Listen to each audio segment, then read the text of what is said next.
ગુજરાતની prepaid smart મીટરની યોજનાને લઈને છેલ્લા 3 થી 4 દિવસથી હોબાળો મચી રહ્યો છે અને ઠેર ઠેર આંદોલનો ઊભા થઈ રહ્યા છે। જ્યારે ખિસ્સા અને ઇજ્જત ઉપર વાત આવે છે ત્યારે કોઈ પણ વ્યક્તિ આંદોલિત થઈ જાય છે અને હજુ હમણાં જ ચૂંટણી પહેલા ક્ષત્રિય આંદોલન ભાજપ સરકારનો માથાનો દુખાવો સાબિત થયો હતો, ત્યારે હવે સામાન્ય પ્રજા જો આંદોલિત થાય તો શું થાય?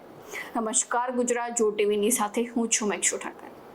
ગુજરાતમાં પ્રીપેડ સ્માર્ટ મીટરનો ઠેર ઠેર વિરોધ થઈ રહ્યો છે। તે વચ્ચે ગઈકાલે ગાંધીનગર ખાતે રાજ્ય સરકાર દ્વારા 4 વીજ કંપનીના એમડી સાથે ઉચ્ચ સ્તરીય બેઠક યોજવામાં આવી હતી અને આ બેઠકમાં સ્માર્ટ મીટરની કામગીરી તેમજ આગામી આયોજન અને સ્માર્ટ મીટરની ગેરસમજ દૂર કરવા માટે સમીક્ષા કરવામાં આવી હતી। તમને જણાવી દઈએ કે સ્માર્ટ મીટરના મુદ્દાને હાઈકોર્ટમાં પણ પડકારવામાં આવ્યો છે, જેમાં વડોદરાના બાજવાના એક જાગૃત નાગરિકે એમજે વીસીએલના ડાયરેક્ટર અને ઉર્જા વિભાગના સચિવ સામે હાઈકોર્ટમાં અરજી દાખલ કરી છે। તેમણે રજૂઆત કરી છે કે સ્માર્ટ મીટર ફરજિયાતપણે ઇન્સ્ટોલ કરવાનું કાયદામાં દર્શાવ્યું નથી, જેમાં સ્માર્ટ મીટર લગાડવા પાછળ લાખો ગ્રાહકોનું હિત જોવામાં આવ્યું નથી અને સ્માર્ટ મીટરના બિલ જણાવ્યા મુજબ સેન્ટ્રલ ઇલેક્ટ્રિસિટી ઓથોરિટીના installation and operation of meter રેગ્યુલેશનના એમેન્ડમેન્ટના જાહેરનામાનો સંદર્ભ આપી સ્માર્ટ મીટર ઇન્સ્ટોલ કરાશે તેમ જણાવાયું હતું,